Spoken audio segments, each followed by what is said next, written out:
해가 쨍쨍 내리쬐는 여름의 공원, 뜨거운 잔디밭에 들어누워 태연하게 책을 읽습니다. 외국에 가면 이런 풍경을 자주 볼 수 있는데요. 더운데 왜 굳이 밖에 누워있나 하는 생각이 들 수도 있겠지만 이들은 나름대로의 휴가를 즐기고 있는 겁니다. 여름을 온몸으로 느끼면서 읽고 싶었던 책 한 권으로 힐링을 하고 있는 거죠. 아직은 우리에게 조금 어색한 모습이지만 가까운 곳에서 소박하게 여유를 즐기는 모습은 참 좋아 보이네요. 2014년 8월 2일 토요일 EBS 오디오북 시작합니다.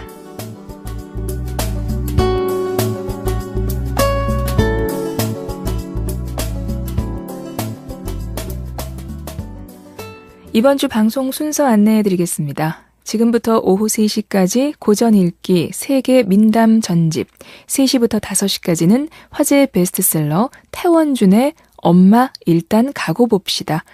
5시부터 8시까지는 라디오 연재소설 이혜경의 저녁이 깊다. 8시부터 8시 50분까지는 EBS 경청 정바비의 너의 세계를 스칠 때가 방송됩니다. 이번 주 고전 읽기에서는 세계 각국의 재미있는 민담이 담겨있는 세계 민담 전집을 읽어드렸습니다. 아주 오래전부터 입에서 입으로 민간에 전해져 온 이야기를 민담이라고 하죠. 수천 년의 시간 동안 쌓여온 그 이야기 안에는 민족의 특유의 인생관과 지혜가 배어 있는데요. 프랑스, 남아프리카, 터키 등 각 나라의 고유한 색채를 느낄 수 있는 민담들 지금부터 들려드립니다.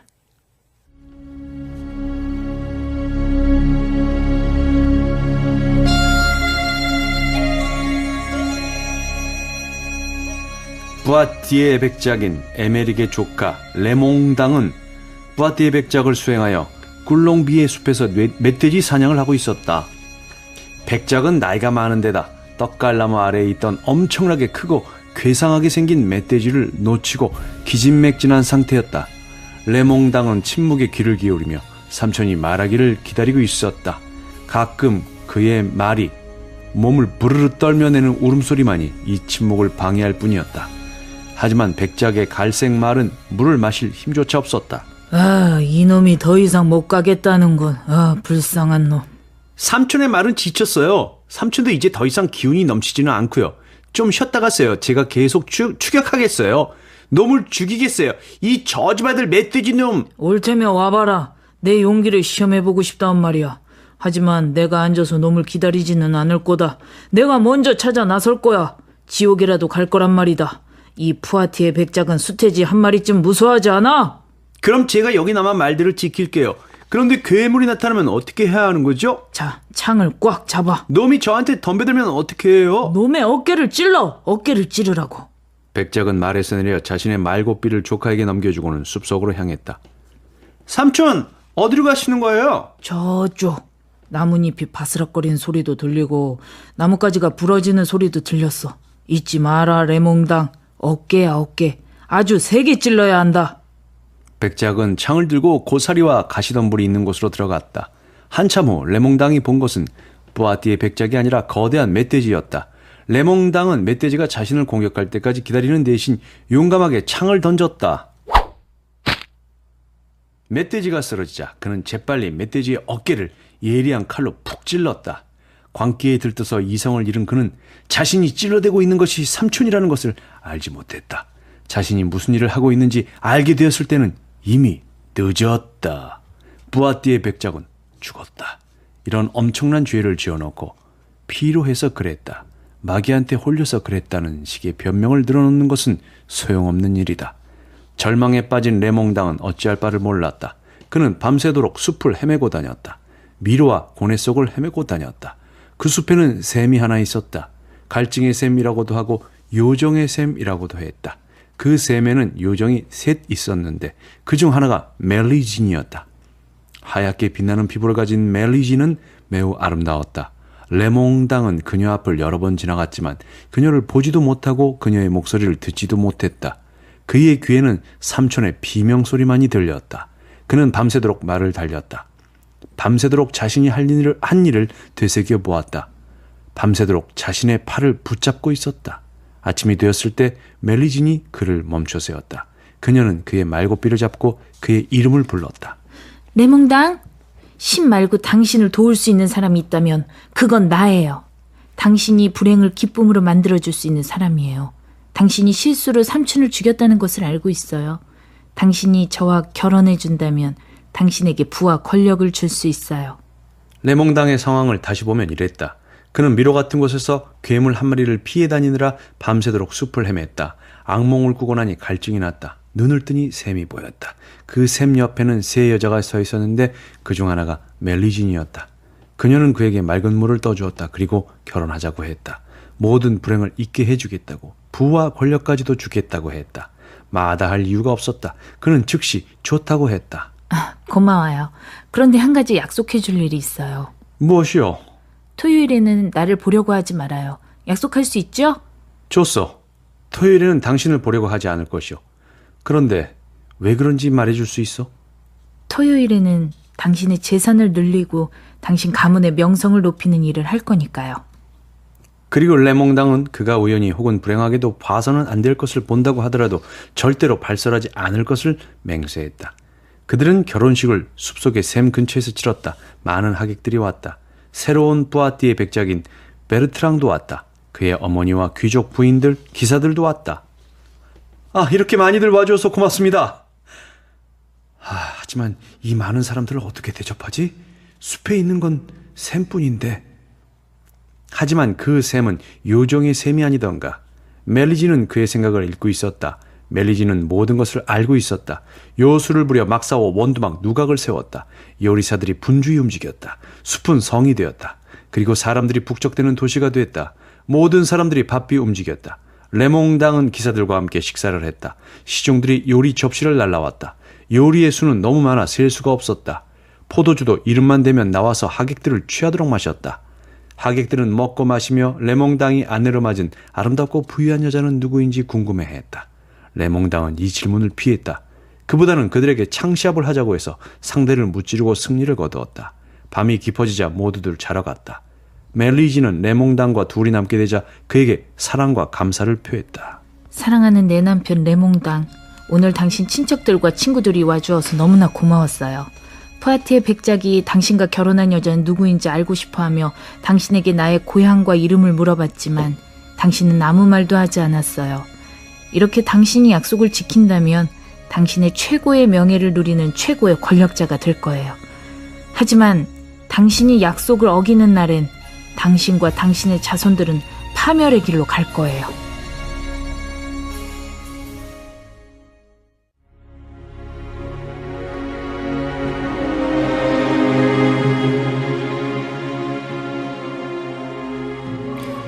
하지만 이 훌륭한 어머니도 크게 화낼 때가 있었다. 부아뚜, 오니스, 생통주에서도 그녀의 분노를 보여주었고 사트레용에서는 그녀를 모욕한 성주를 벌하느라 성의 망루를 무너뜨려버렸다.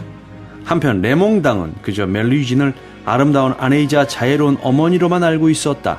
멜리진이 돌아다니는지 그녀가 분노하는지 어떤지 그는 전혀 알지 못했다. 하지만 사람들은 이 이상한 여인에 대해서 말이 많았다. 그녀가 어디에서 왔는지, 어떻게 그렇게 부자인지, 어떻게 그런 대단한 능력이 있는지에 대해 수군거리기 시작했다. 이런 수군거림은 곧 나쁜 소문으로 변했다. 아니 글쎄, 레몽당이 아내로 맞은 여자가 방탕한 여자래. 상냥한 미소와 부드러운 목소리 뒤에 뭔가 숨겨져 있다니까. 마녀들이 본색을 드러내는 토요일마다 나쁜 짓을 하러 다닌다네. 이런 소문이 메르방에 살고 있는 레몽당의 동생 귀에까지 들어갔다. 동생은 형을 위한답시고 황급히 달려와서 소문을 전해줬다. 수치심과 분노에 이성을 잃은 레몽당은 칼을 뽑아들고 토요일이면 멜리진이 들어가서 나오지 않는 그 방으로 달려갔다. 토요일이어서 방문은 잠겨 있었다. 무거운 문은 꼼짝도 하지 않았다. 그는 칼로 벽을 쑤셔댔다. 그러자 벽에 구멍이 하나 뚫렸다. 레몽당이 그 구멍으로 들여다보니 옷을 벗은 멜리진이 커다란 욕조 속에서 목욕을 하고 있었다. 그녀의 긴 머리칼은 햇빛을 받아 찬란하게 빛나는 금실 그 자체였다. 레몽당은 눈이 부셨다. 그는 아내가 아름다운 몸을 씻는 것을 보았다. 가느다란 손, 섬세한 팔, 그런데 커다란 꼬리가 보였다. 뱀의 꼬리였다. 레몽당은 얼른 구멍에서 눈을 떼었다. 그리고 구멍을 막았다. 자신이 본 것을 잊고 싶었다. 정말 잊고 싶었다. 이런 광경을 본 그는 말문이 막혔다. 그는 다시 동생을 불렀다. 이런 몹쓸 주둥이, 이런 몹쓸 놈! 레몽당은 동생을 저주했다. 멜리지는 모든 것을 보고 있었다. 남편이 자신을 본 것도 알고 있었다. 하지만 남편은 아무 말도 하지 않았다. 그가 본 놀라운 일에 대해 아무에게도 말하지 않았다. 그러니 아직 맹세가 깨진 것은 아니었다. 그렇게 계속 살 수는 있는 것이다. 그들의 여섯째 아들인 제오프로아는 거울을 들여다볼 때마다 멧돼지 어금니처럼 삐죽이 튀어나온 자신의 이를 봤다. 그는 멜리진의 아들답게 성격이 대담하고 포악했다. 이런 성격은 왕 이빨 제오프로아라는 그의 별명에 잘 어울렸다. 그는 싸움터에 나가 적들을 죽이면서 명성을 쌓으려고 했다. 그러다가 친동생인 프로몽까지 죽이고야 말았다. 제오프로아가 난폭한 반면 프로몽은 선량했는데 말이다. 원래 제오프로아처럼 난폭한 자는 다른 사람을 그냥 두지 못하는 법이다. 프로몽은 제오프로아에게 자기가 친동생이라는 점을 몇 번이고 말했다. 그리고 모든 사람은 형제라고 몇 번이고 말했다. 제오프로아는 마이유지의 수도원의 수도사가 된 동생에게 화가 났다. 그리고 자신이 옳다고 생각하는 길에서 프로몽을 벗어나게 만든 수도사들에 대해서 화가 났다. 제오프로아는 망설임 없이 협박 따윈 하지 않고 곧장 행동에 들어갔다. 그는 수도원에 불을 지르고 수도사들을 죽였고 급기야 자기의 친동생까지 죽이고야 말았다. 레몽당은 이 끔찍한 소식을 듣고 몹시 분노했다. 그는 이성을 잃고 그런 악마를 낳았다고 아내를 원망했다. 아, 이 더러운 뱀 같으니라고! 이 말에 멜리진의 얼굴은 새파랗게 질렸다. 너는 괴물들만 줄줄이 낳은 괴물 뱀이야! 유일하게 착한 아이였던 프로몽을, 내가 유일하게 자식으로 여겼던 프로몽을 죽이다니, 이건 악마나 할 짓이야! 레몽당은 곧 실수를 깨닫고 자신이 한 말을 후회했다. 하지만 이미 엎질러진 물이었다. 그는 멜리진의 비밀을 엿봤을 뿐만 아니라 소리쳐 말하기까지 했다. 이제 모든 사람이 멜리진의 정체를 알게 됐다. 멜리진은 남편이 이렇게 맹세를 깬 것을 참을 수가 없었다. 그는 보지 말아야 할 것을 보았고 말하지 말아야 할 것을 말하고야 말았다. 배신당한 멜리진은 이 세상에 더 이상 머무를 수가 없었다. 그녀는 남아있는 모든 용기를 내서 잠시 후면 헤어져야 할 남편에게 이런 얘기를 들려주었다. 내 아버지는 스코틀랜드의 왕 엘리나스였어요. 아버지는 바다 가까이에 있는 숲에서 사슴 사냥을 하고 있었어요. 갑자기 목이 말랐던 아버지는 물을 찾아다니다 샘 한 곳을 기억해내고 그곳으로 말을 몰았죠. 아니면 말이 아버지를 그곳으로 데려갔는지도 모르죠. 낯익은 소리가 들렸어요. 샘이 무언가 중얼거리고 있었어요. 아니면 물가에 둘러선 떡갈나무들, 커다란 떡갈나무들이 중얼거리는 것도 같았어요. 아버지는 이 소리가 자신의 소리라는 것을 알아차렸어요. 이 샘물 속에서 자신의 눈도 보았어요. 아버지는 그 순간 요정 프레진과 사랑에 빠졌어요. 그리고는 결혼을 했죠. 프레진이 그를 기다리고 있었던 거죠. 그녀는 이 결혼을 원했거든요. 그리고 아버지에게 한 가지 맹세를 해달라고 했어요. 그것은 그녀가 해산을 할 때에는 그녀를 찾지 말라는 것이었어요. 아버지는 약속을 했어요. 하지만 약속을 지키지 않았어요. 당신도 그랬듯이. 아버지는 막 해산을 한 어머니의 방에 들어갔어요. 그리고는 어머니가 이제 갓 태어난 딸 셋을 씻기고 있는 것을 보았죠. 맹세는 깨졌어요. 어머니는 나와 멜리오르 언니, 팔레스틴 언니를 데리고 아발롱 섬으로 가버렸어요. 그곳은 나의 이모인 요정 모르간이 다스리고 있는 아주 머나먼 그리고 아주 아름다운 섬이었어요. 그 섬에는 사시사철 사과가 많이 열렸어요. 그 섬에는 봄만 계속되었죠. 우리는 그곳에서 자랐어요. 우리가 15살 되었을 때 어머니는 아버지의 잘못된 행동에 대해 말해주었어요. 그리고 아버지가 맹세를 저버린 일 말입니다. 우리에게 마법을 가르치기 시작했어요. 마법을 익힌 나와 언니들은 아버지를 벌하기로 마음먹었어요. 아버지를 부렁보랭리용이라는 이름으로 이름도 되게 어려운 산에 가두어 버렸죠. 그곳은 아무도 찾아낼 수 없는 곳이에요. 우리가 어머니를 얼마나 사랑했는지 보여주려고 그랬던 것이지만 오히려 어머니의 분노를 샀죠. 어머니는 우리를 저주했어요. 멜리오르 언니는 아르메니아에 있는 성으로 보내졌어요. 그곳에서 새장에 갇힌 새처럼 갇혀 지내고 있죠. 마치 언니가 키우고 있는 매처럼 말이에요. 팔레스틴 언니도 더 나을 것이 없어요. 피레네 산맥 속에 있는 잃어버린 산에서 아버지의 보물을 지키는 일을 하고 있어요. 하지만 제일 끔찍한 저주는 나에게 내려졌어요. 아버지를 가두겠다고 고약한 생각을 한 것은 바로 나였으니까요. 나는 갇히고 말았어요. 그것도 끔찍한 모습을 한 채로 말이에요. 금요일까지는 여자이지만 토요일에는 괴물이 되죠. 커다란 뱀꼬리를 가진 여자. 하지만 어느 남자가 나와 결혼해주고 토요일에만 절대로 나를 만나지 않는다면, 혹시 내가 괴물이라는 사실을 알게 되더라도 아무에게도 발설하지 않는다면 나는 보통 여자들처럼 살 수 있었어요. 그리고 보통 사람처럼 죽을 수도 있었어요. 나는 그저 다른 사람들처럼 살다가 죽고 싶었어요. 그것이 내가 숲에 샘에 있으면서 꿈꿔온 전부였어요. 나와 결혼해서 나를 구해줄 남자를 기다릴 때 말이에요. 나는 그 남자가 공경에 처해 있을 때 그를 만났어요. 절망에서 그를 구해주었죠. 그에게 모든 것을 주었어요. 하지만 나는 그를 배반했어요. 나는 구제받을 수 없게 되어버렸어요. 나는 다른 평범한 여자들처럼 살 수 없게 되었죠. 죽을 수도 없고요. 리진양의 노트르담 성당에 묻힐 수 없을 거고 아무도 나를 위해 미사를 올려주지 않겠죠. 내 영혼을 구해달라고 기도하는 사람도 없을 테죠.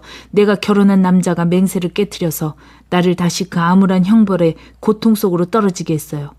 이 형벌은 내가 저지른 잘못의 대가로 오랫동안 내가 받았던 것이죠. 그리고 나는 이 벌을 최후의 심판의 날이 올 때까지 받아야 해요. 내몽당 바로 당신이 나를 배신했기 때문이에요. 말을 마치자 멜리지는 펄쩍 뛰어올라 창문을 통해 날아가 버렸다. 그녀는 날아가면서 외마디 소리를 냈다. 그것은 탄식이었다. 신음소리였다. 하늘에는 긴 뱀이 날고 있는 것 같았다. 뱀은 성탑을 3바퀴 돌고는 사라져갔다. 지금도 이 지역에선 밤이면 이 신음소리가 들린다. 악몽을 꾸는 밤이면 창가에서 이 소리가 들린다. 멀리 사라졌다가 다시 들리곤 한다. 멜리진이 그녀의 두 아기 티에리와 레모네를 만나러 오는 소리다.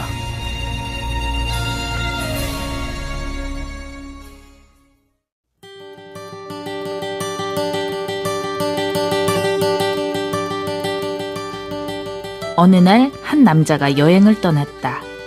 남자는 길을 나서기 전에 양껏 음식을 먹고 먼 여행길 도중에 먹을 빵을 싸가려고 했다. 그런데 도대체 빵을 얼마나 가지고 가야 할지 알 수가 없었다. 그래서 남자는 일단 손에 잡히는 대로 빵을 잔뜩 집어들고 집을 떠났다. 남자는 길을 가면서 몇 차례에 걸쳐 빵으로 허기를 채웠다.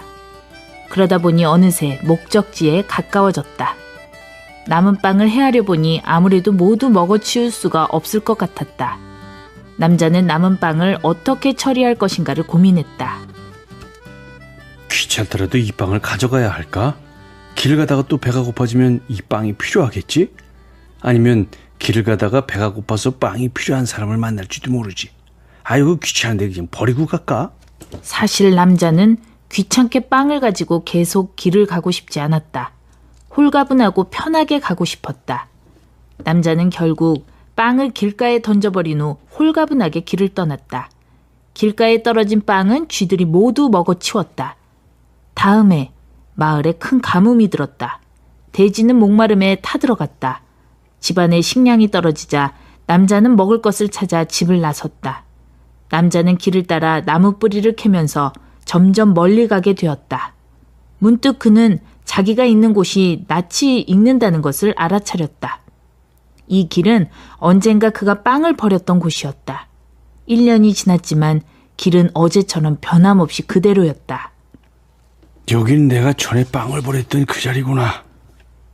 남자는 전에 빵을 던져버린 지점으로 갔다. 그리고는 행여나 빵의 흔적이 있는가 싶어 주변을 둘러보았다. 내가 빵을 저쪽에 던졌던가? 남자는 그 방향으로 재빨리 뛰어가 보았다. 하지만 아무것도 발견할 수 없었다. 배가 고픈 남자는 애타게 빵을 찾았다. 길가는 노랗게 뜬 키 큰 풀들이 빽빽하게 차 있어 쉽게 찾을 수 있을 것 같지가 않았다. 하지만 남자는 긴 수풀을 두 손으로 휘저으며 혹시나 있을지 모를 빵을 찾고 또 찾았다. 남자는 너무나 배가 고팠다. 내가 버린 빵은 어떻게 됐을까? 지금도 기억이 생생해. 그래, 다른 곳이 아니야. 바로 여기야. 바로 여기가 내가 빵을 던진 곳이라고. 그는 무릎을 꿇고 다시 한번 꼼꼼하게 수풀을 뒤지기 시작했다. 무척 배가 고팠지만 남자는 포기하지 않았다. 배가 고파도 조금만 힘을 내서 빵을 찾자. 빵만 찾으면 금방 이 배고픔을 면할 수 있어. 하지만 얼마 안 되어 남자는 숲을 속에서 방향을 잃었다. 여기저기 헤매던 남자는 겨우 숲을 벗어나 길로 나올 수 있었다. 남자는 빵을 던졌다고 생각하는 곳으로 다시 돌아갔다. 그래, 이곳은 빵을 던지기 전에도 여러 번 다녀봤던 곳이야. 갑자기 남자의 머릿속에는 자기가 빵을 던진 지점 근처에 개미집이 있었던 것이 떠올랐다. 샅샅이 뒤져보니 과연 커다란 개미집을 찾을 수 있었다. 내가 빵을 던질 때 바로 이 개미집이 여기 있었어. 남자는 그 자리에 서서 빵을 던지는 신용을 했다. 그런 다음 그 방향을 쫓아 재빨리 뛰어가 빵이 떨어졌음직한 장소에 미끄러지듯 엎드렸다. 하지만 빵은 없었다. 그는 다시 제자리로 돌아갔다. 어떻게 된 거지? 분명 여기 빵을 던진 것 같은데. 그때 아무도 본 사람이 없었는데 빵 어디 간 거야? 내 빵. 빵 1년 전에 그 빵. 결국 남자는 아무 소득도 없이 집으로 돌아왔다. 한편 남자가 이렇게 빵을 찾느라고 시간을 허비하는 동안 다른 사람들은 식량으로 쓸 나무 뿌리를 캐어 집으로 향하고 있었다.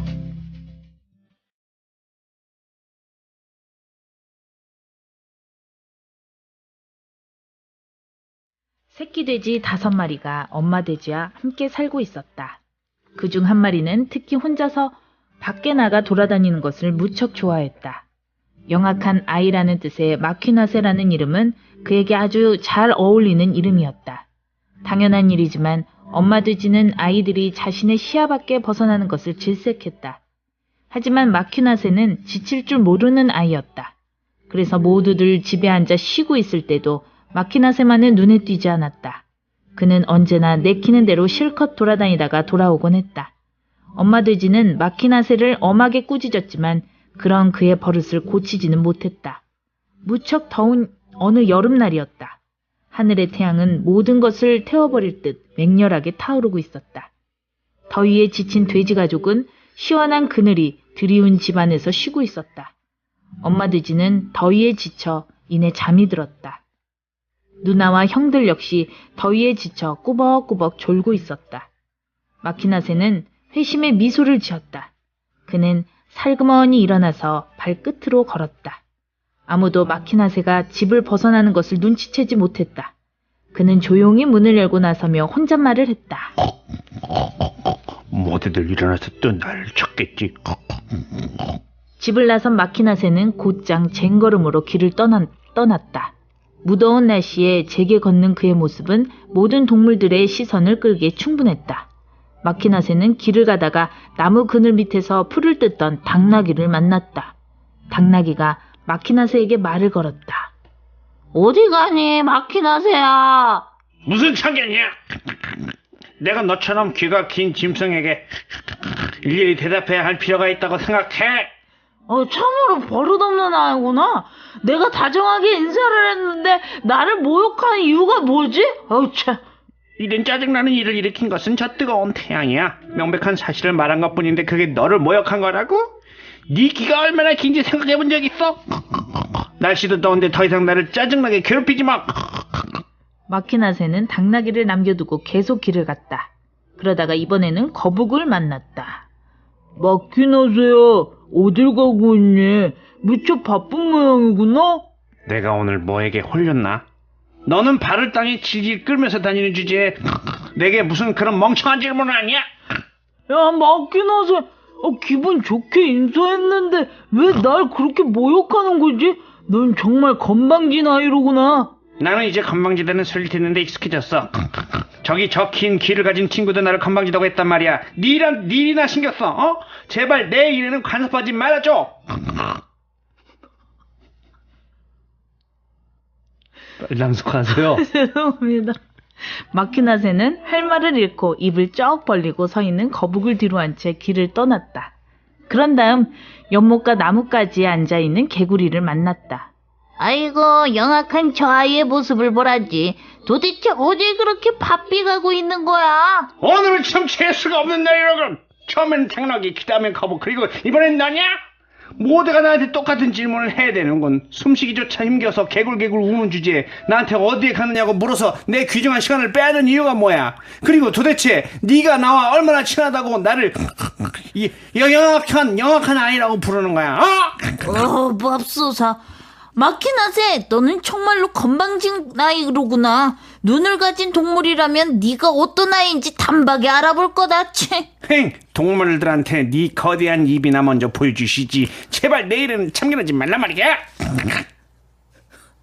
마키나세는 이렇게 쏘아붙이고 가던 길을 재촉했다. 개구리로부터 멀어진 마키나세는 큰 길을 떠나 길가에 처진 가시나무 울타리를 넘었다. 더 이상 다른 동물들이 나를 귀찮게 하지 못하도록 차라리 큰 길을 벗어나는 것이 낫겠어. 울타리를 넘자 밭이 나왔다. 이 밭은 정말 훌륭하군. 마침내 내게도 행운이 찾아오는 거야. 이곳에서 배불리 먹을 수 있겠어. 그래, 식구들은 먹을 것 대신에 계속 잠이나 자고 있으라고 하고. 코 좀 골지 마세요, 거참. 낭독하기가 이렇게 힘들잖아요. 다시 집중하겠습니다. 밭 주인이 그때 마침 마키나새가 가시나무 울타리를 넘는 것을 본 밭 주인이 개를 불렀다. 저기 마키나새가 또 왔다. 가서 잡아라. 밭 주인이 미처 말을 마치기도 전에 개는 큰 소리로 짖으며 마키나새를 향해 달려갔다.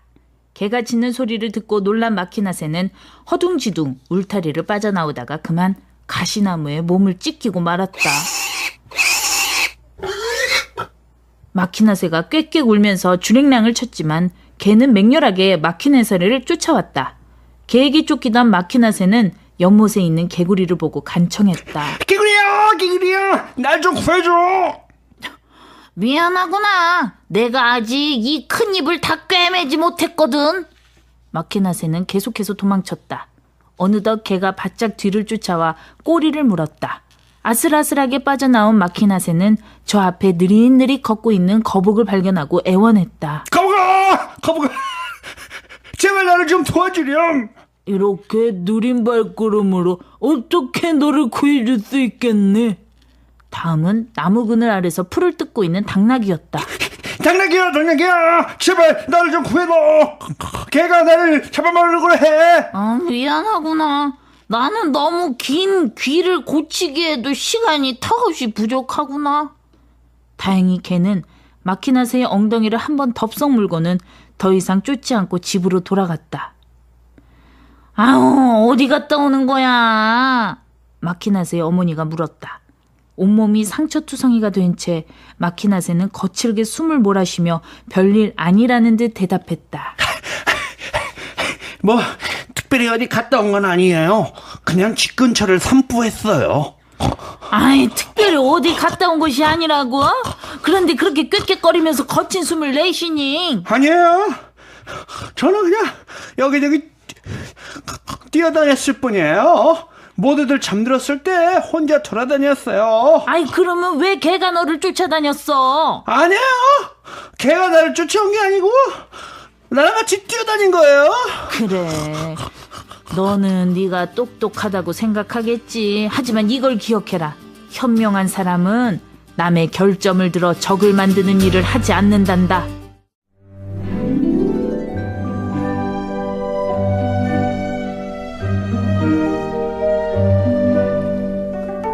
옛날 아주 오랜 옛날 어느 나라에 왕이 살고 있었다. 왕에게는 눈에 넣어도 아프지 않을 무남동녀 외동딸이 있었다. 천신만고 끝에 겨우 얻은 딸인데다가 그 누구와도 견줄 수 없을 정도로 아름다운 공주였다. 어린 공주는 항상 유모와 함께 시간을 보냈고 유모도 공주 곁을 떠나는 날이 없었다. 그러던 어느 날 방에서 유모와 이 얘기를 나누던 공주가 갑자기 이런 말을 했다. 유모, 정말 지루해요. 저 수트를 들고 정원에 나가요. 정원에서도 진주로 술을 놓을 수 있잖아요. 바람도 쐴 겸. 그래서 유모는 한 손에는 수트를 들고 다른 손에는 황금가위, 진주를 담은 통, 황금 바늘이 든 바구니를 들고 공주를 따라 정원으로 나갔다. 장미로 둘러싸인 아름다운 정원에는 한가운데 대리석으로 만든 분수대가 있었고 그 옆으로 과일나무 한 그루가 때마침 시원한 그늘을 들이우고 있었다. 공주와 유모는 그 그늘 아래 자리를 잡고 앉아 수틀에 진주로 술을 넣기 시작했다. 그런데 갑자기 위에서 밝은 빛이 쏟아졌다. 올려다보니 나뭇가지에 산호빛 주둥이, 산호빛 발을 한 비둘기가 날아와 있는 것이었다. 그 아름다움에 취한 공주는 술을 놓는 것도 까맣게 잊어버리고 비둘기를 바라보았다. 이렇게 넋을 잃고 바라보고 있을 때 비둘기가 갑자기 앉아있던 나뭇가지에서 날아와 공주의 황금 가위를 물고는 푸드덕 날아가 버렸다. 그래도 공주와 유모는 그저 날아가는 비둘기를 멍하니 바라보고만 있었다. 다음날 공주와 유모는 이번에는 은 가위를 가지고 정원으로 나가 대리석 분수대 옆에 앉았다. 공주가 수틀에 진주를 수놓고 있을 때 다시 아름다운 비둘기가 나타나서 어제 앉았던 나뭇가지에 앉았다. 비둘기가 황금 가위를 가져왔구나. 그러나 공주는 곧 비둘기의 아름다움에 현혹되어 황금 가위 따위는 잊어버리고 말았다. 바로 그때 아름다운 비둘기는 나뭇가지에서 날아올라 분수대 위를 한번 획 돌더니 공주의 황금 바늘을 잡아채가 버렸다. 공주도 유모도 어떻게 해야 할지 모르고 비둘기의 꽁무니만 바라보고 있었다. 걱정 마세요, 공주님. 뭔가 깊은 의미가 있는 것 같습니다. 저 비둘기는 마법의 새 같은데요.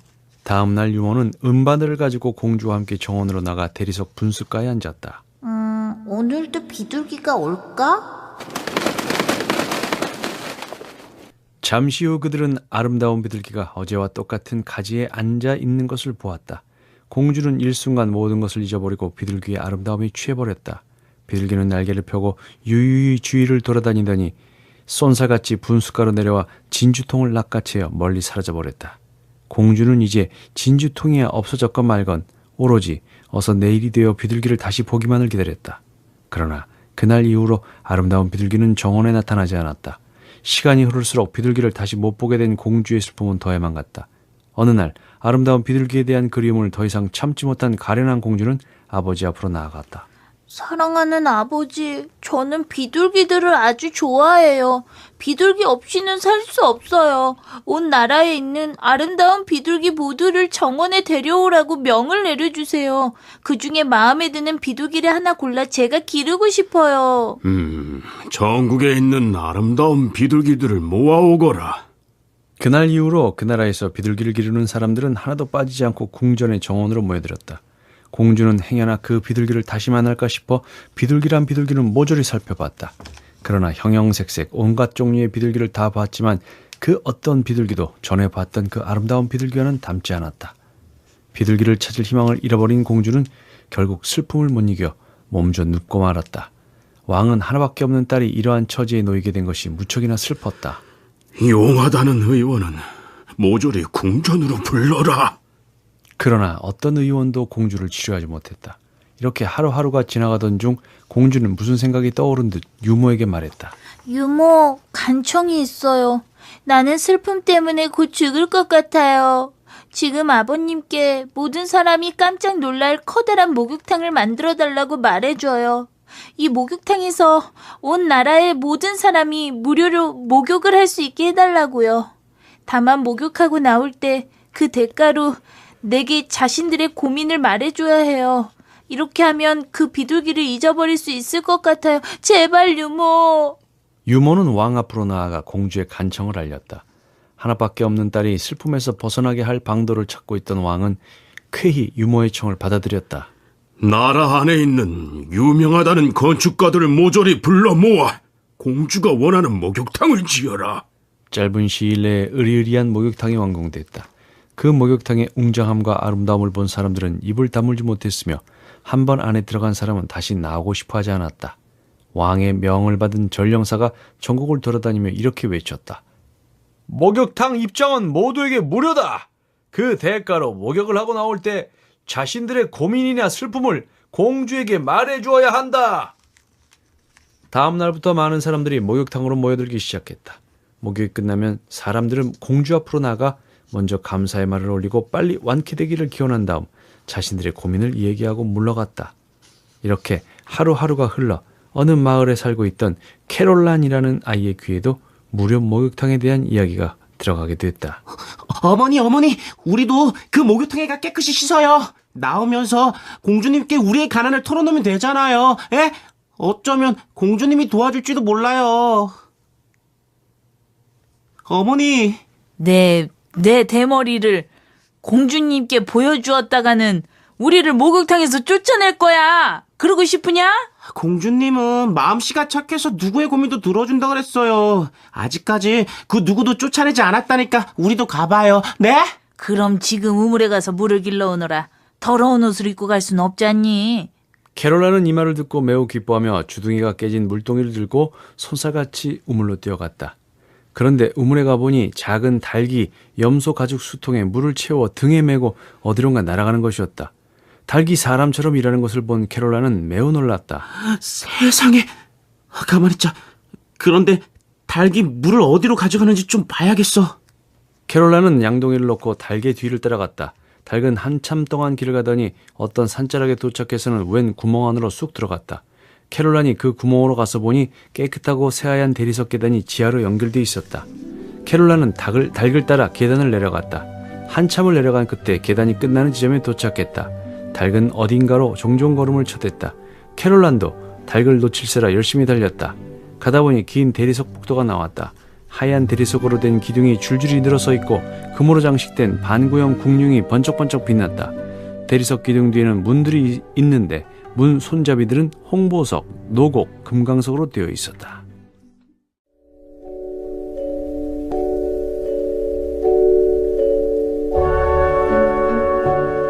모자는 깨끗한 옷으로 갈아입고 함께 목욕탕으로 향했다. 목욕탕에서 나온 후 모자는 공주를 뵈러 갔다. 먼저 어머니가 고민을 털어놓기 시작했다. 말하다 보니 자신들이 얼마나 가난하며 근근히 살아가는지 구구절절 이야기하기도 했다. 어머니가 나간 후 캐롤란이 공주의 앞에 나갈 차례가 됐다. 캐롤란은 무엇을 말해야 할지 고민스러웠다. 어머니가 자신들이 얼마나 가난하게 사는지를 이미 말했으니 같은 얘기를 할 수는 없었다. 그래, 할 수 없어. 공주님께 고민 대신에 이야기를 해야지. 어쩌면 이제는 모든 사람들의 고민만 듣는 게 지겨울지도 몰라. 재밌게 해드려야지. 캐롤라는 우물가에서 닭을 보고 뒤쫓아간 이야기와 낯선 곳에서 자신이 보고 들은 것을 이야기했다. 캐롤라의 이야기를 듣고 있던 공주는 점점 궁금한 생각이 들어 자꾸 캐묻기 시작했다. 그래서? 그 다음에 어떻게 됐지? 내 곁으로 좀 더 다가오지 않겠니? 그런 다음 무슨 일이 있었어? 이렇게 해서 캐롤라는 본 것을 모두 다 이야기해 주었다. 우와, 캐롤란, 만약 나를 거기로 데려가주면 그 대가로 이 목욕탕을 너에게 줄게. 어때? 우와, 기꺼이 모시고 가겠습니다. 걱정 마십시오. 다음날 아침 캐롤라는 공주와 함께 우물을 향해 길을 떠났다. 우물에 도착했을 때 공주는 자신의 눈을 믿을 수가 없었다. 정말로 닭이 가죽자루에 물을 담아 등에 지고 어디론가 나르고 있었던 것이다. 공주는 호주머니에서 목욕탕의 황금 열쇠를 꺼내 소년에게 주었다. 캐롤란, 나는 약속을 지키겠어. 자, 여기 목욕탕의 열쇠를 받아. 오늘 이 시간부터 목욕탕은 너의 것이야. 어머니와 함께 운영해. 편히 잘 살고. 나를 찾는 사람이 있으면 먼 여행을 떠났다고 말해줘. 알았지? 그럼 안녕. 캐롤라는 아름다운 목욕탕을 가지게 돼서 기뻐해야 할지 공주님과 헤어지는 것에 슬퍼해야 할지 종잡을 수가 없었다. 그는 열심히 닭을 쫓아가는 공주님의 뒷모습을 보며 행운을 빌어준 다음 기쁜 마음으로 목욕탕으로 달려갔다. 한편 공주는 닭이 놀라서 달아날까 싶어 조심스럽게 따라갔다. 한참을 가니 닭이 그 구멍 속으로 쏙 들어갔다. 공주도 그 뒤를 따라 들어갔다.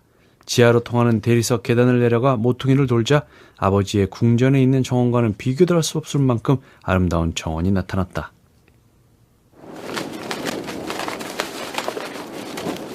공주는 구석에 몸을 숨겼다. 이윽고 아름다운 비둘기 2마리가 날아와 의자에 앉았다. 자세히 보니 2마리 중 1마리는 궁전의 정원에서 황금 가위와 황금 바늘, 진주통을 채워간 비둘기였다.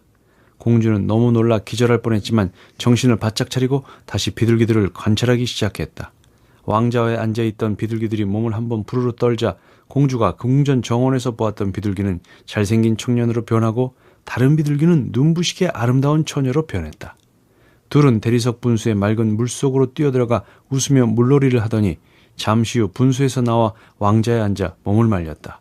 눈부시게 아름다운 처녀가 청년에게 말했다. 왕자님, 저와 함께 카프산으로 가요. 아니요, 공주. 나는 이곳에 남겠어. 제 생각엔 요즘 왕자님에게 무슨 일이 있는 것 같아요. 혹시 인간을 사랑하게 된 것은 아니겠죠? 청년은 이 물음에 대답을 하지 않았다. 그러자 아름다운 처녀는 실망한 듯 비둘기로 변해 날아가 버렸다. 잘 있어요, 왕자님. 비둘기가 날아간 후 젊은이는 왕좌에서 일어나 정원 저편에 있는 궁전으로 사라져갔다. 어느새 날이 어두워지고 차가운 바람이 불기 시작했다. 공주는 자리에서 일어나 막연한 두려움 속에 청년이 사라진 쪽으로 발걸음을 옮겼다. 궁전에 도착해보니 열린 문과 창문을 통해서 불빛이 새어나오고 있었다. 안은 요정의 궁전처럼 아름다웠지만 동물은 물론이고 사람의 그림자조차 찾아볼 수 없었다. 한참을 기다려도 아무도 보이지 않자 공주는 용기를 내어 안으로 들어갔다. 궁전 바닥에는 아버지의 궁전에도 없는 매우 진귀한 비단 양탄자가 깔려 있었고 그 위에는 황금으로 조각된 커다란 화병들이 놓여 있었다. 넋을 잃고 걷다가 그녀는 어떤 방문 앞에 도착했다. 그곳은 지금까지 본 적이 없는 아름다운 침실이었다. 방 한 구석에 황금으로 만든 침대가 놓여 있었다. 방 안에 있는 모든 물건은 홍보석, 노곡 그리고 금강석으로 장식되어 있었다. 숨을 곳이 있나 급히 둘러보니 구석에 옷장이 놓여 있었다. 공주는 얼른 옷장 문을 열고 안으로 들어가 숨을 죽이고 열쇠 구멍을 통해 방을 지켜보기 시작했다. 잠시 후 청년이 방 안에 들어왔다. 그는 긴 의자에 앉아 품에서 손수건을 꺼냈다. 손수건 안에는 비둘기가 낚아채간 공주의 황금 가위와 황금 바늘, 진주통이 있었다. 그것을 본 공주는 놀라고 기뻐서 어쩔 줄 몰랐다. 이것들은 내 손에 있지만 지금 이 물건들의 주인은 어디에 있을까? 이곳에서 벗어나 그 아름다운 공주와 결혼하지 못한다면 난 자살하고 말 거야. 공주는 더 이상 옷장 속에 있을 수가 없어 문을 열고 밖으로 뛰쳐나가 청년에게 달려갔다. 왕자님, 저는 여기 있어요. 그러니 절대 자신을 해치는 일을 하지 마세요. 공주님, 어떻게 여기 왔죠? 여기는 사람이 올 수 없는 곳인데 잡히면 죽임을 당할 겁니다. 이에 공주는 아버지의 궁전 정원에서부터 시작하여 여기에 오게 된 과정을 하나하나 설명했다. 공주님께서 보았던 그 처녀는 갑산 뒤에 사는 요정 왕국의 공주입니다. 나는 공주님처럼 사람이며 한 나라의 왕자이기도 합니다. 요정 공주는 나와 결혼하고 싶어 하지만 내가 거절했습니다. 그래서 그녀는 나를 비둘기로 만들었답니다. 만약 공주님을 누가 본다면 우리 둘 다 살아남지 못할 겁니다. 그렇다면 어서 앞장서서 이곳에서 나가요. 운명에 순종하고 왕자님께서 요정의 소나귀에서 벗어나는 날까지 기다릴게요. 그렇다면 공주님은 오늘부터 내 아내가 된 겁니다. 당신을 이곳에 잘 숨겨두겠어요. 아무도 눈치채지 못할 거예요. 그날 이후로 왕자는 사랑하는 부인을 낮에는 비밀스러운 곳에 숨기고 밤에는 밖에 나오게 해 즐겁게 지냈다. 꿈 같은 날들이 흘러갔다. EBS 오디오북 고전 읽기. 지금까지 함께한 책은 세계 민담 전집이었고요. 잠시 후 3시부터는 화제 베스트셀러에서 방송된 태원준의 여행 에세이 엄마 일단 가고 봅시다를 들려드립니다. 나랑 결혼해 줄래?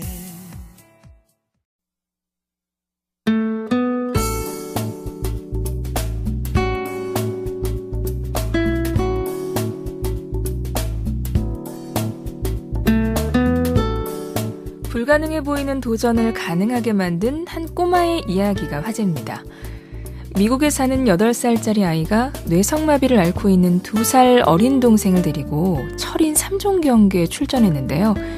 동생에게 세상 구경을 시켜주고 싶었다는 꼬마는 결국 동생과 함께 모든 코스를 무사히 완주합니다. 국내에서도 이와 비슷한 감동적인 사연이 있었는데요. 희귀병을 앓는 아들을 데리고 2006년부터 꾸준히 마라톤과 철인 3종 경기에 참여하는 은총이 아빠의 이야기입니다. 이런 뭉클한 사연을 접할 때마다 위대한 사랑이란 바로 이런 게 아닐까 하는 생각이 듭니다. 2014년 8월 9일 토요일 EBS 오디오북 시작합니다.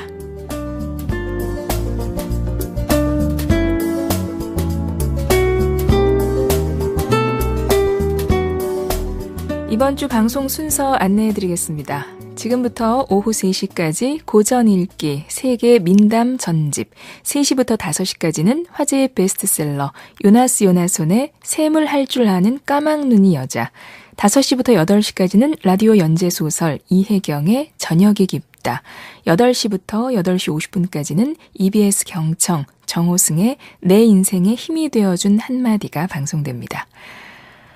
그럼 먼저 지난주에 이어서 이번 주 고전 읽기 안내해 드릴게요. 세계 각국의 민담이 담겨 있는 세계 민담 전집을 읽어드렸는데요. 민중들 사이에서 창작되고 민중의 입에서 입으로 전승된 민담에는 한 민족의 역사와 문화가 고스란히 담겨 있습니다.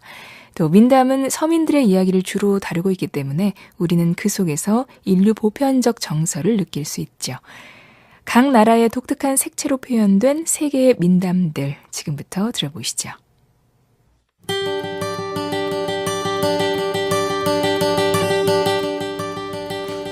아주 정직하고 성품이 고든 데다 불쌍한 사람들을 보면 기꺼이 도와주는 이슬람 국가의 고위 관리 베지르가 있었다. 그는 신으로부터 모든 것을 선사받았지만 한 가지 부족한 것이 있었다. 내 아들들은 훌륭한 성직자나 재판관이 될 인물들이 아니야. 장사 기술이나 가르쳐야겠어. 그에게는 아들이 셋 있었는데 어느 날 그들을 모두 한자리에 불렀다. 그리고는 각자에게 150그로시를 나눠주며 말했다. 자, 여기 너희들한테 똑같이 돈을 주겠다. 그것을 가지고 돈을 불릴 수 있도록 일을 해봐라. 그리고 너희가 그것을 쓰는 이자로 하루에 3그로시씩 나한테 가지고 오고 무엇을 했는지 말해라. 형제는 모두 돈을 집어들고 각자 자기가 생각하는 길로 나섰다. 두 형들은 마을로 가서 물건들을 샀고 그것들을 팔았다. 하지만 막내는 말했다. 아니, 난 이곳에서 아무것도 사고 싶지 않아. 그냥 조금만 시골로 가서 무엇이 있는지 봐서 사고 팔아야지. 막내는 도시를 나서자마자 어느 무덤 앞을 지나게 됐다. 그가 앞을 지나려고 하자 이제까지 보지도 듣지도 못한 소리를 지르며 떠들어대는 사람이 있었다. 어느 유태인이 죽은 사람을 관 속에서 꺼내 지팡이로 때리면서 소리치는 것이 아닌가. 이씨, 어서 빚을 갚지 못해? 아니 도대체 무슨 짓을 하는 거요? 난 죽은 사람이라고. 죽은 사람이 어떻게 빚을 갚느냔 말이야. 넌 나에게 100그로시를 빚졌어. 어서 잔말 말고 빚이나 갚아. 어찌됐든 난 죽은 사람이야. 죽은 사람이 어떻게 빚을 갚느냐고. 잘 갚아야지. 만약 나의 돈을 뱉어놓지 않으면 널 어떻게 해서라도 돈을 받아내고야 말 테다. 베지르의 아들은 이 끔찍한 광경을 보며 자신이 갖고 있는 돈 중 100그로시를 유대인에게 주었다. 아유, 자, 이제 죽은 사람을 내버려 두시오. 그리고 이슬람 승려인 호자를 찾았다. 그는 자신이 가지고 있던 50그로시마저 호자에게 주었다. 이 돈으로 죽은 이의 장례를 지내주십시오. 그렇게 하루가 지나 형제가 아버지에게 돌아가 이자를 주며 무엇을 했는지 말하는 시간이 됐다. 두 형은 아버지에게 이자를 건네며 그들이 한 일을 고하였다. 그러나 막내는 어깨만 움츠리고 있을 뿐이었다. 예, 막내야. 내게 줄 이자가 어디 있느냐? 아버지, 저는 길을 가다가 끔찍한 광경을 보았습니다. 유태인이 빚을 갚으라며 죽은이를 몽둥이로 치는 것을 보고 제가 죽은이 대신 100그로시를 갚고 장례를 치르라고 호자에게 50그로시를 주었습니다. 그랬느냐? 너희 두 형제는 이곳에 가게를 열어주마. 그러나 막내야, 너는 아무 마을로 가서 가게를 열어 돈과 지혜를 벌어오렴. 그러나 그에 앞서서 너와 같은 식탁에서 함께 식사하기를 극구 사양하는 하인 한 명을 데리고 와야 한다. 네가 아무리 같이 먹자고 해도 함께 먹지도 마시지도 않고 너와 함께 한 식탁에 앉으려고도 하지 않는 그런 하인을 구해오너라. 베지르의 아들은 아버지가 말씀하신 조건에 맞는 사람을 찾아 나섰다. 그러나 하인이 되겠다는 사람을 만나 식사 때가 되어 자, 어서. 라고 말하면 다들 냉큼 식탁으로 다가와서 앉는 것이었다. 그러던 어느 날 길을 가다 멈췄는데 키가 크고 얼굴이 까무잡잡하며 개 한 마리를 끌고 있는 사나이가 그에게 다가왔다. 전 당신이 하인을 찾고 있다고 들었습니다. 그래서 이렇게 왔습니다. 제가 어떨까요? 좋아. 안 될 건 없지. 잠시 시간이 지나자 그들에게 점심 식사가 나왔다. 베지르의 아들은 식탁에 앉아 하인을 불렀다. 어서 와서 함께 앉지. 드세요, 주인님. 우리 법에는 하인과 주인이 함께 식사를 할 수 없답니다. 그런 법일랑 접어두고 어서 오게나. 우린 함께 여행할 건데 식사도 함께 해야지. 그러나 베지르의 아들이 아무리 청해도 남자는 그와 함께 식사를 하지 않았다. 베지르의 아들은 이제야 아버지가 말씀하신 하인을 찾은 기쁨에 서둘러 집으로 달려갔다. 아버지가 말씀하신 하인을 찾았습니다. 그러자 그의 아버지는 그에게 30토바르 어치의 물건들을 건네줬다. 잘 들어라. 내가 말하는 것을 명심하렴. 네가 처음 성에 도착해서 저녁 기도인 악시암을 하기 전에는 결코 밤을 지내서는 안 된다. 그리고 그것이 지난 뒤에 짐을 풀고 밤을 보내야 할 것이다. 그리고 아무 들판에 도착했을 때 그때도 악시암 시간이 되었을 것이다. 그때는 들판 한가운데서 밤을 보내서는 안 된다. 그리고 세 번째, 네가 아무 호수에 다다르면 호수를 건너기 전에 밤을 보내려고 해서는 안 된다. 호수를 건너서 밤을 보내도록 하렴. 네, 모두 명심하겠습니다. 베지르의 아들은 아버지를 안심시키고 길을 떠났다. 그들이 첫 번째 성에 도착했을 때 하인은 마구간에 말을 두었다. 이곳에서 밤을 보내시지요. 안 돼. 아직 악시암이 지나지 않은 성에서 밤을 보내지 않기로 아버지와 약속했는걸. 저만치 가서 짐을 풀고 쉬자. 주인님, 걱정하지 마시고 기도하세요. 짐을 내려놓는 동안 불을 지피고 그 다음에는 편안하게 주무세요. 제가 지키겠습니다. 베지르의 아들은 그를 곁에 두고 잠을 자는 것이 영 불안했다. 하인이 그의 어머니도 아버지도 아닌데 어떻게 믿을 수 있단 말인가. 하지만 별다른 방법이 없었다. 그들은 짐을 풀고 말을 마구간에 메어 놓았다. 하인은 짐들을 둥그렇게 쌓아 놓았고 가운데 불을 지폈다. 그가 안장 주머니에서 저녁을 꺼내 주인에게 건네자 베지르의 아들이 말했다. 자, 어서 나와 함께 같이 먹자. 흉이 될 게 없어. 걱정 마십시오, 주인님. 저도 나중에 먹을 테니 어서 드세요. 베지르의 아들은 저녁을 먹고 잠시 이야기를 나눈 뒤 잠이 들어버렸다. 하인은 그곳에서 몸을 웅크리고 가만히 짐을 지키고 있었다. 어느덧 자정이 되었을 때 쥐 3마리가 나타났다. 그들은 불 주위에서 춤을 추며 놀았다. 그때 한 마리가 베지르의 아들이 저녁 먹을 동안 흘렸던 빵 한 조각을 물고 나타났다. 그 빵을 놓고 쥐들 간에 싸움이 벌어졌다. 한 마리가 빵을 들고 나타난 쥐의 두 눈을 핥히었다. 그렇게 해서 앞을 볼 수 없게 된 쥐는 어쩔 줄 몰라 했다. 그때 저편에서 다른 쥐가 풀을 들고 와서 장님이 된 쥐의 두 눈에 비벼주었더니 눈이 다시 회복됐다. 쥐들은 그 풀을 던지고는 다른 곳으로 사라져버렸다. 하인은 이 모든 광경을 지켜보았다. 신이여, 감사합니다. 때로는 동물들이 사람보다 낫군요. 그는 재빨리 일어나 풀을 집어들고는 생각했다. 어디 쓰일 때가 있겠지.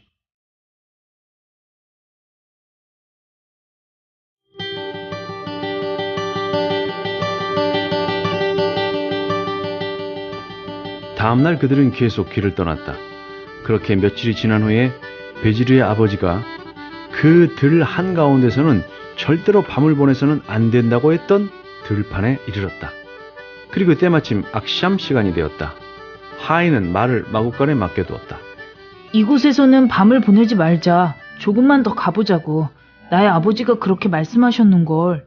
주인님, 걱정하지 마세요. 지난밤에도 주인님이 묵지 말라고 했던 곳에서 묵었는데 아무 일 없지 않았습니까?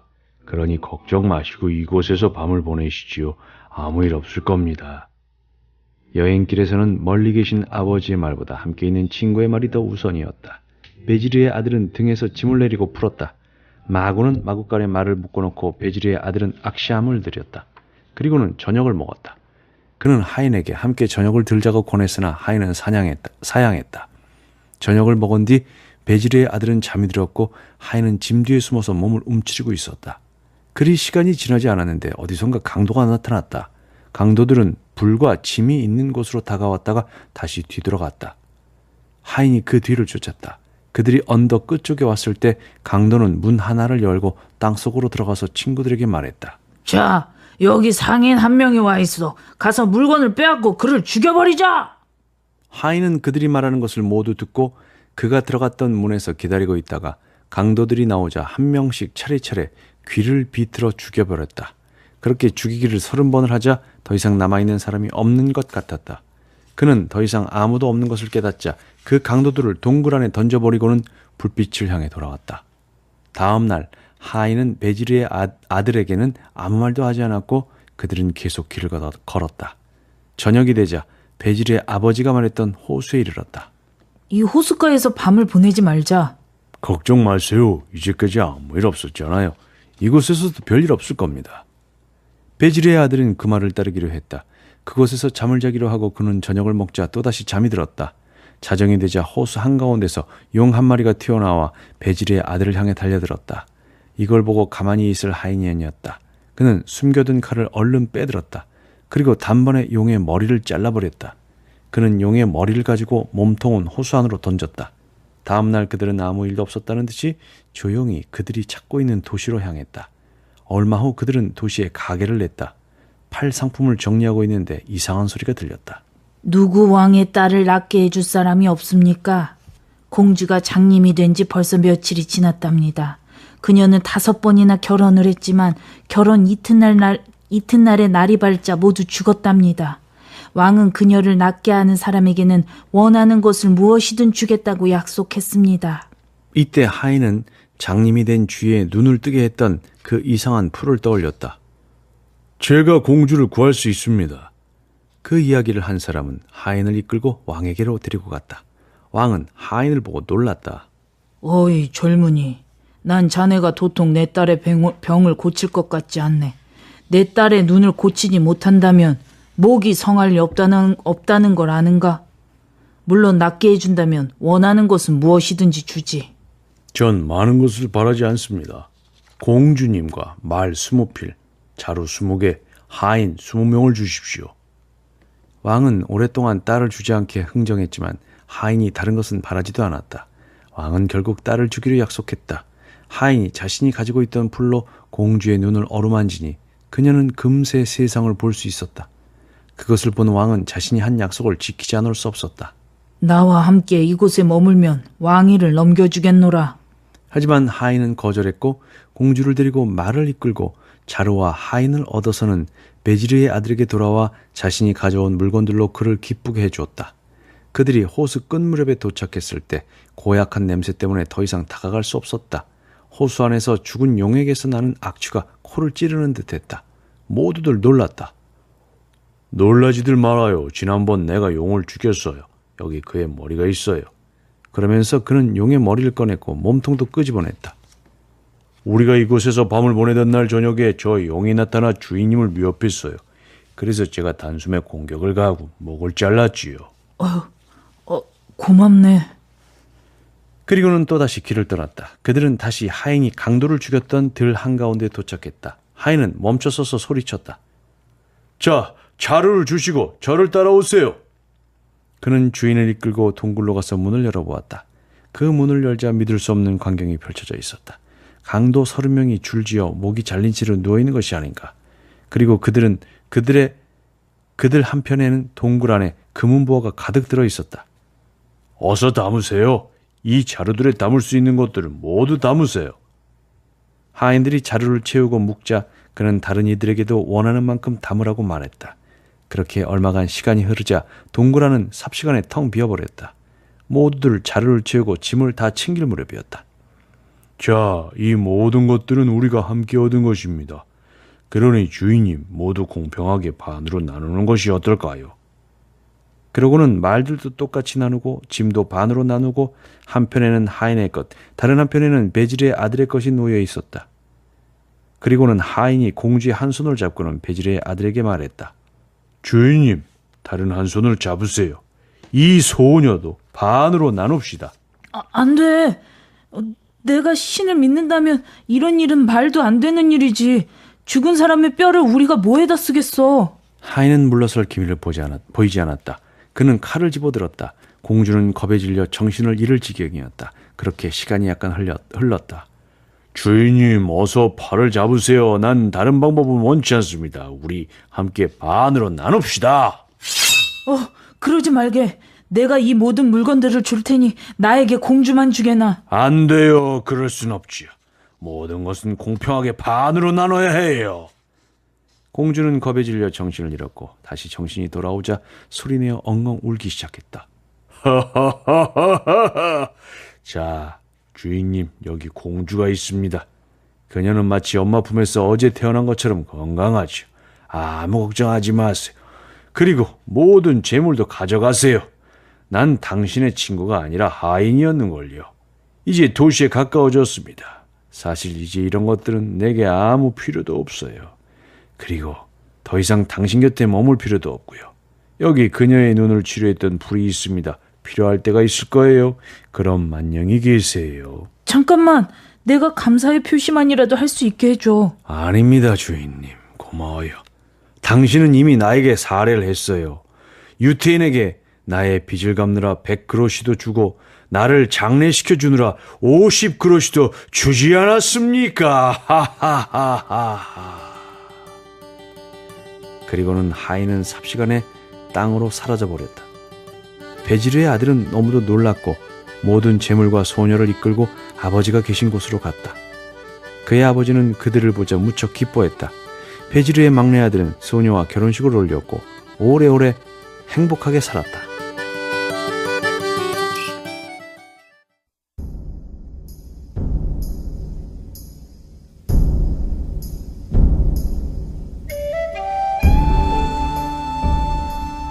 서주의 민간 보양식 중에 폐왕별이라는 음식이 있다. 이 음식에는 슬픈 이야기가 함께 전한다. 초와 한이 서로 대치하던 무렵 서초의 폐왕은 여러 차례 패전하여 수십만 병사 중 겨우 수만 명만이 살아남는 불리한 처지에 놓였다. 폐왕은 계속되는 패전에서 벗어나려고 구리산 전방에 전장을 마련하고 서로 죽고 죽이는 전투를 계속했다. 한나라 군사도 사상자가 속출했지만 폐왕의 병사들은 전투가 계속될수록 그 수가 현저히 줄어들었다. 그날도 기진맥진한 채 우희의 처소로 돌아온 폐왕은 피범벅이 된 전투복을 벗고 우희가 마련해 놓은 술상을 받았다. 피곤한 기색이 역력한 폐왕은 술상 앞에서도 계속 침묵만 지켰다. 잇따른 전투에 피부가 거칠어지고 눈자위가 움푹 패어 그는 더욱 수척해 보였다. 그 모습을 지켜보는 우희는 가슴이 미어졌다. 술을 한 잔 가득 따라 폐왕 앞에 놓았다. 왕이시여, 이 술을 마셔보십시오. 폐왕은 겨우 몇 모금 마시고는 이내 잠자리에 들었다.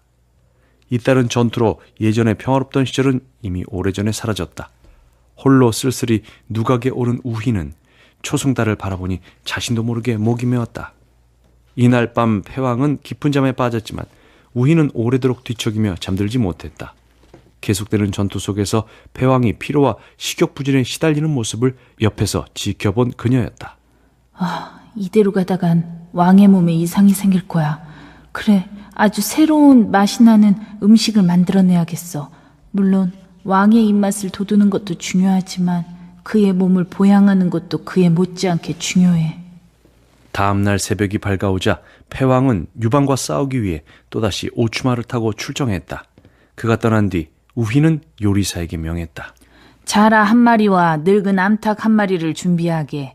폐하를 위해 직접 음식을 만들어 볼 생각이네. 자라와 늙은 암탉은 팽성 지방의 특산물이어서 어디서나 쉽게 구할 수 있었다. 닭의 털을 뽑게. 자라는 내가 잡겠네. 우희는 자라를 뜨거운 물에 집어넣었다가 다시 꺼내 등을 떼어내고 껍데기를 벗긴 뒤 잘 씻은 닭과 자라를 깍두기 모양으로 썰었다.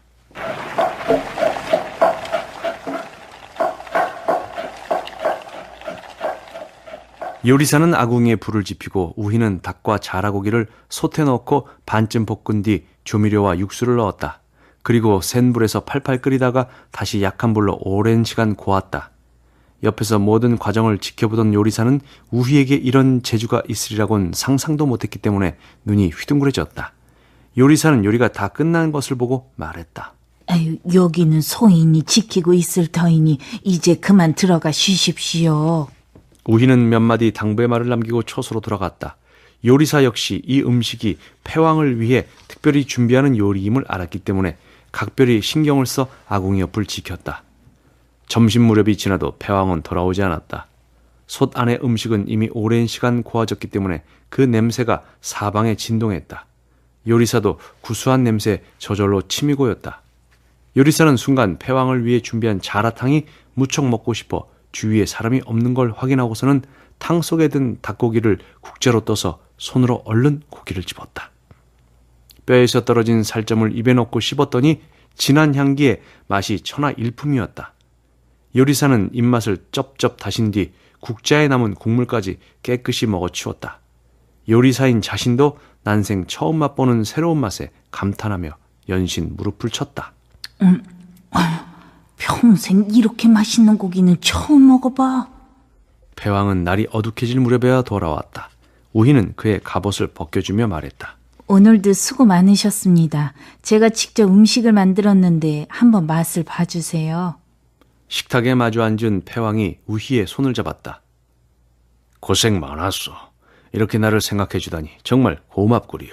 이리도 저를 아껴주시는데 이 정도는 당연한 일이지요. 고생이라니요. 요리를 내오자 그 향기로움이 벌써 코를 찔렀다. 패왕은 술을 한 잔 들이켜고 난 뒤 고기 한 점을 집어 입속에 넣고는 거듭 감탄했다. 와, 정말 맛있구나. 정말 맛있어. 패왕은 젓가락으로 고기를 한 점 한 점 입으로 가져가 단번에 반 이상을 먹어치웠다. 우희는 그가 맛있게 먹는 모습을 보고 대단히 흡족해했다. 오늘만큼은 술과 음식을 실컷 드세요. 저는 춤을 춰드릴게요. 이날 이후 우희는 종종 패왕을 위해 이 음식을 만들었다. 해하 전투에서 패왕의 군대는 참패를 당했다. 남은 800여 명의 병사도 모두 유방의 군대에 포위당했다. 패왕은 우희를 데리고 여러 겹으로 둘러싸인 포위망을 뚫고 강동으로 피신한 뒤 다시 병사를 모아 유방과 겨뤄보겠다는 계획을 세웠다. 이날 밤 우희는 패왕을 위해 다시 자라탕을 끓였다. 패왕은 술잔에 담긴 술과 음식을 깨끗이 비웠다. 그리고 비장한 마음으로 노래를 불렀다. 우희는 그의 노래를 듣고 가슴이 미어졌지만 억지로 웃음을 띄었다. 제가 춤을 춰 흥을 돋워드리겠어요. 우희는 춤을 추고 난 뒤 패왕 앞으로 다가갔다. 여자인 제가 당신의 공적을 더 이상 훼손할 수는 없습니다. 바라옵건대 앞으로 동산에서 재기하시어 부디 초나라 강산을 다시 되찾아 주십시오. 저도 저 세상에서나마 그날을 손꼽아 기다리겠어요. 그녀의 얼굴에 눈물이 번졌다. 부디 옥체를 보존하셔요. 우희는 이 말을 마치기 무섭게 패왕의 보검을 뽑아 자신을 찔렀다. 이것을 본 요리사와 패왕의 친위대가 울음을 터뜨렸다. 요리사는 그제야 우희가 슬픈 얼굴로 음식을 만들던 모습을 떠올렸다. 어쩐지 그래서 마마께서 음식을 만들 때 계속 눈물을 흘리셨구나. 저것이 마마께서 패왕을 위해 만든 마지막 자라탕이었다니. 바로 우이마마와 패왕의 이별이 담긴 음식이었어. 패왕은 비통한 심정을 가슴에 담고 우희를 땅에 묻었다. 다시 동이 터오자 패왕은 병사들을 이끌고 여러 겹의 포위를 뚫으며 적진을 향해 돌진했다. 그러나 패왕은 패전을 통감하고 오강에서 스스로 목숨을 끊었다. 패왕의 부하들은 유방의 추격을 피하기 위해 사방으로 흩어졌고 그중 일부는 몰래 고향으로 숨어들었다. 요리사도 자신의 신분을 숨긴 채 타향을 떠들었다. 그 뒤 요리사는 우희가 만들었던 자라탕 요리로 유명해졌다. 이 요리는 영양이 풍부해 최고의 보양식이란 별칭을 얻었다. 사람들이 요리의 이름을 물으면 그는 패왕과 우희를 기리기 위해 이렇게 말했다. 이 요리의 이름은 패왕별이요. 그래서 지금까지도 서주 지방 사람들은 자라고기를 좋아하고 자라고기와 닭고기를 함께 구워서 만든 음식을 즐긴다. 패왕별이 요리 또한 지금까지 계속 전한다.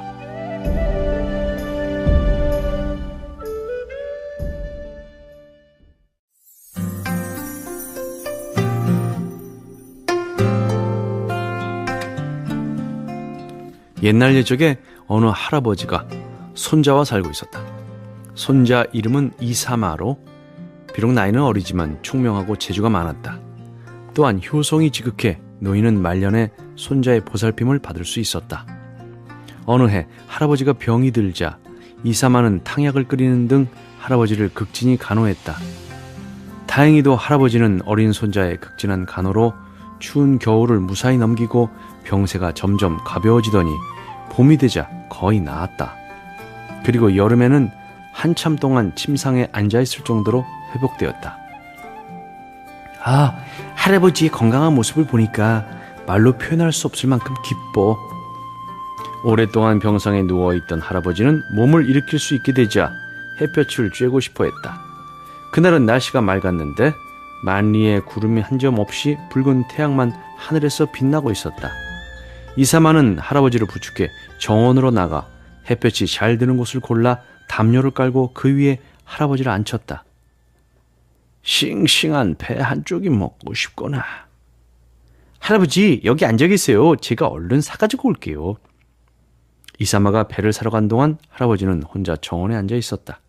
할아버지는 오랫동안 병석에 누워 있어 몸이 허약해진 상태에서 뜨거운 여름 햇볕을 갑작스럽게 쬐자 그 볕을 감당할 수가 없었다. 순간 눈앞에 아득하고 하늘과 땅이 빙빙 돌더니 결국 혼절하고 말았다. 배를 사온 이사마는 목 놓아 울었다. 할아버지가 일사병으로 돌아가셨어. 태양아, 네가 어쩌자고 감히 우리 할아버지를 돌아가시게 했니? 내 너희 어머니를 찾아가 따져야겠다. 이 용감한 소녀는 쌀 한 자루를 짊어지고 태양의 집이 있는 서쪽으로 걸어갔다. 그는 걷고 또 걸었다. 그날 소녀는 길에서 농사꾼 몇 명을 만났다. 얘야, 어디를 그렇게 급하게 가니? 태양의 어머니를 찾아가는 길이에요. 그렇구나. 태양의 어머니는 튼튼한 심장을 가졌다고 들었는데 그녀를 만나거든 한 가지만 물어봐다오. 나무 쟁기를 끌어 밭을 갈면 힘이 들고 느리니 무슨 좋은 방법이 없느냐고 말이다. 좋아요. 기억해뒀다가 한번 물어볼게요. 또 한참을 걸어가다 이번에는 양치기를 만났다. 얘야, 땀을 뻘뻘 흘리면서 어디로 가는 중이냐? 태양의 어머니를 찾아가는 길이에요. 아, 정말 잘 됐구나. 나를 위해 한 가지만 물어봐다오. 여기 이 양들은 털이 너무 많이 자라 걷기도 힘든 지경인데 이를 해결할 좋은 방법이 있는지 물어봐다오. 좋아요. 제가 반드시 물어볼게요. 고맙구나. 하지만 태양의 집은 아주 멀다는데 갈 수 있겠니? 걱정하지 마세요. 100년을 걷는 한이 있어도 꼭 태양의 집에 갈 거예요. 이때 양치기 옆에 있던 긴 털을 가진 양이 갑자기 이사마에게 말을 걸었다. 용감한 소년아, 내가 도와줄게. 내 뿔을 잡으면 너를 태양의 어머니한테 금방 데려다 줄 수 있을 거야. 정말? 불가능할 것 같은데요? 가능해. 이 양은 영성을 가지고 있거든. 이사마는 양의 등에 걸터 앉아 뿔을 잡아당겼다. 털이 긴 양은 갑자기 하늘로 뛰어오르더니 마치 날개가 있는 듯 하늘을 유유히 달리기 시작했다. 귓전에 스치는 바람 소리를 들으며 수만 리를 달려 이윽고 해변가의 큰 산에 도착했다. 양은 소년을 가만히 내려놓고 붉은 담과 푸른 기와로 치장한 궁전을 가리켰다. 여기가 바로 태양의 집이야. 여기서 기다릴 테니 넌 들어가서 일을 보고 와. 이사마가 붉은 대문을 두드리자 백발이 성성한 나이든 부인이 걸어 나왔다. 아이고, 얘야, 어떻게 이곳까지 왔니? 당신이 태양의 어머니인가요? 그렇단다. 그런데 무슨 일로 나를 찾아왔니? 당신 아들이 제 할아버지를 말려 죽여서 따지러 왔어요. 아, 내 아들이 큰 잘못을 저질렀구나. 내가 그를 타일러 보겠다. 용감한 소년아, 우리 집에 들어가서 잠시 쉬었다 가지 않겠니? 아이고, 몹시 피곤해 보이는구나. 이사마는 태양의 어머니를 따라 궁전 안으로 들어갔다. 부인은 맛있는 음식을 내놓으며 소년을 귀하게 대접했다. 얘야, 걱정하지 마라. 내 아들이 돌아오거든 내 할아버지를 살릴 수 있는 방법을 물어보마. 또 다른 볼 일이 있니? 이사마는 농사꾼과 양치기의 질문을 대신해 물어봤다. 태양에게 물어보마. 한참 이야기를 하고 있는데 집 밖에서 갑자기 붉은 빛이 비치기 시작했다. 아유, 아들이 돌아왔구나. 얘야, 너는 내 등 뒤에 숨으렴. 그렇지 않으면 네가 다칠지도 모르겠다. 태양 거인이 숨을 몰아쉬면서 집으로 들어왔다. 그 순간 집안이 마치 불을 지핀 것처럼 더워지기 시작했다. 어머니, 그동안 잘 지내셨어요? 나는 편안히 잘 지내고 있단다. 아들아, 그런데 올여름 네가 인간 세상을 비출 때 그 빛이 너무 강해 농작물들이 모두 말라 죽어 인간한테 재난을 가져다 준 것 같구나. 알았습니다, 어머니. 이후로는 구름누이한테 항상 저를 따라다니라고 일기했습니다. 빛이 너무 강하면 대지에 비를 좀 뿌리라고 하지요. 그거 좋은 방법이구나. 그런데 내가 있는 힘껏 빛을 쏘는 바람에 선량한 노인 한 사람이 죽었으니 그를 살릴 만한 방법이 있겠느냐? 어머니, 그 노인은 기절했을 뿐 죽지 않았어요. 맑고 시원한 물로 이마를 적셔주면 바로 깨어날 겁니다. 또 한 가지 질문이 있는데 농사꾼은 늘 가뭄을 겪을 뿐 아니라 나무 쟁기를 끌며 밭을 갈아야 하니 오죽 힘들겠니? 쟁기에 가래 같은 날카로운 것을 달아 소 2마리한테 끌게 한다면 힘이 덜 들 겁니다. 또 한 가지 남았다. 양치기와 양들은 날씨가 더워 고통을 받고 있는 데다가 양털이 길게 자라니 걸을 때마다 양들이 오죽이나 무겁고 힘들겠니? 아주 간단합니다. 길게 자란 양털을 매년 2차례 가위로 자르면 양은 시원할 것이고 자른 털은 내다 팔거나 옷을 짜입고 양탄자도 만들 수 있으니 쓰임새가 얼마나 많은데요. 그런데 어머니, 또 물어볼 일이 남아있나요? 아유, 없다 얘야. 그저 이 어미는 네가 게으름을 피우지 않고 제때 사람들한테 따뜻한 햇살을 뿌려주기만 바랄 뿐이다. 알았습니다, 어머니. 태양거인은 어머니와 대화를 끝내고 길이가 2장이나 하는 목욕수건을 들고 씻으러 곧장 바닷속으로 들어갔다. 정말 고맙습니다. 이사마는 털이 긴 양의 등에 올라탔다. 돌아오면서 양치기와 농사꾼에게 태양의 대답을 들려주자 그들 모두 좋아하며 그대로 따라했다. 농사꾼은 가래에 쟁기를 걸어 소에게 끌도록 했고 양치기는 매년 가위로 양털을 2차례 잘랐다. 이 방법은 후세에도 전해져 대대로 전해오고 있다. 집에 돌아온 이사마는 즉시 맑은 샘물로 할아버지를 구해냈고 두 사람은 다시 즐거운 날을 보내게 됐다.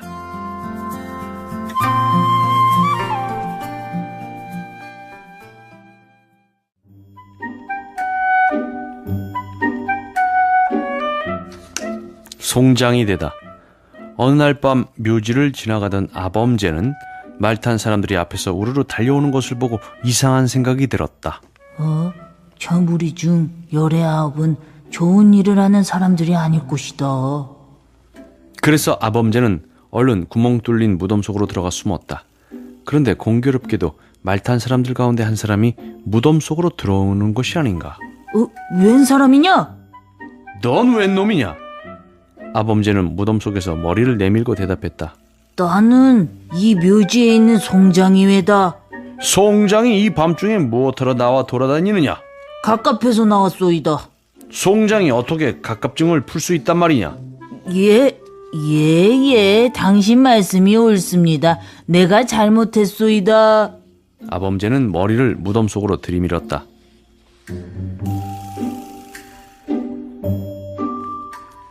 도적을 피하다. 어느 날 아범제의 집에 도적이 들었다. 그는 도적을 보자 곧 상자 안으로 들어가 숨었다. 도적은 방 안을 발칵 뒤집었으나 감 나가는 것이라곤 눈을 씻고 찾아봐도 없었다. 마지막으로 상자를 열어보았더니 사람이 그 안에 숨어있는 것이었다. 너 잘 걸렸다. 너는 상자 안에서 뭘 하고 있는 거냐? 참, 우리 집에 당신 마음에 드는 물건이 아무것도 없다 보니 너무 미안해서 상자 안에 숨었소이다. 이사하다. 어느 날 도적 한 무리가 아범제의 집에 들어와 집안에 있던 집기들을 몽땅 쓸어갔다. 도적들이 뜰을 벗어나자 아범제도 남아있는 자질구레한 물건들을 챙겨 그들을 뒤따라갔다. 도적 하나가 뒤따라오는 그를 보고 물었다. 당신은 이 밤중에 어딜 가는 거요? 나기도 없고 말도 없어서 여러 날째 이사를 못하고 있는데 이번에 당신들 덕에 이사를 하게 되었소이다. 대필. 우리 형님이 도배에 계시는데 수고스럽지만 대신 편지 한 장 써주시오. 내겐 도배 갈 시간이 없어. 아니, 당신더러 도배 가달라는 게 아니라 편지를 한 장 써주면 내가 도배 형님에게 붙이겠단 말이오. 내 당신 말은 알아들었어. 하지만 내 글씨는 나 이외에 어느 누구도 알아보지 못하오. 그러니 내가 가서 알려주지 않으면 편지를 써도 쓸모없지 않겠어? 그래서 도성에 갈 시간이 없다고 말한 것이요. 달에 대해 묻다. 아범제, 새 달이 나오면 낡은 달은 무엇에 쓰겠소? 새 달이 나오면 낡은 달은 하느님이 잘게 썰어 별을 만든다오. 가운데에서만 걷지 마시오.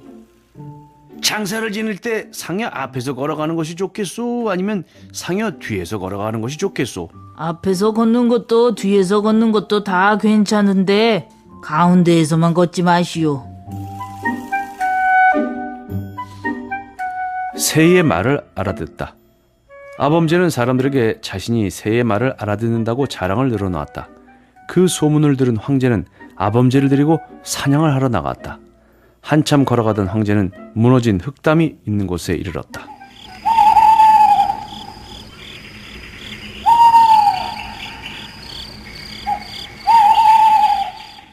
저 부엉이가 뭐라고 하느냐? 아래 어깨 황송하오나 이렇게 말하고 있사옵니다. 만일 황제께서 계속 그렇게 아랫사람을 억압하고 착취하면 얼마 안 가서 나라가 제 둥지꼴이 되고 말 거라고 하옵니다. 금가락지와 친구. 장사하는 아범제의 친구 하나가 먼 길을 떠나면서 그에게 작별 인사를 하러 왔다. 그 친구는 아범제의 손에 금가락지가 끼워진 것을 보고 탐이 났다. 에이그, 오랫동안 보지 못한다고 생각하니 자네가 보고 싶어 못 견딜 것 같으이. 이제 먼 길에 나서면 자네 생각이 더욱 간절해질 텐데 우리의 우정을 생각해서 자네 가락지를 내 손에 끼워주게나. 그러면 그걸 볼 때마다 자네를 보는 것 같아 마음이 한결 안정될 걸세. 아범제는 세상에 태어나 금붙이라고는 이 가락지 하나밖에 가져본 적이 없어서 아까워 도저히 친구에게 줄 수가 없었다. 친구, 자네 호의만 고맙게 받아들이겠네. 나 역시 오랫동안 자네를 보지 못하면 보고 싶어 살 수가 없을 것 같네. 그러니 나를 가엾게 생각해서 이 가락지를 그냥 내게 놔두게. 그러면 내가 이것을 볼 때마다 친구가 달라는 걸 주지 않았었지 하고 후회하며 자네를 떠올리지 않겠는가?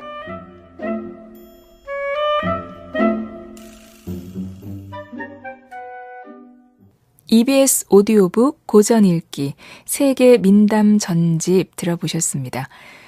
그동안 쉽게 접하지 못했던 세계의 민담을 만나봤는데요. 개성 넘치는 다양한 민담을 들어보니까 각 나라의 전반적인 정서를 이해하는 데 많은 도움이 된 것 같습니다. 지금까지 함께한 책은 세계 민담 전집이었습니다. EBS 오디오북 잠시 후 3시부터는 화제의 베스트셀러에서 방송된 요나스 요나손의 샘을 할 줄 아는 까막눈이 여자를 들려드립니다.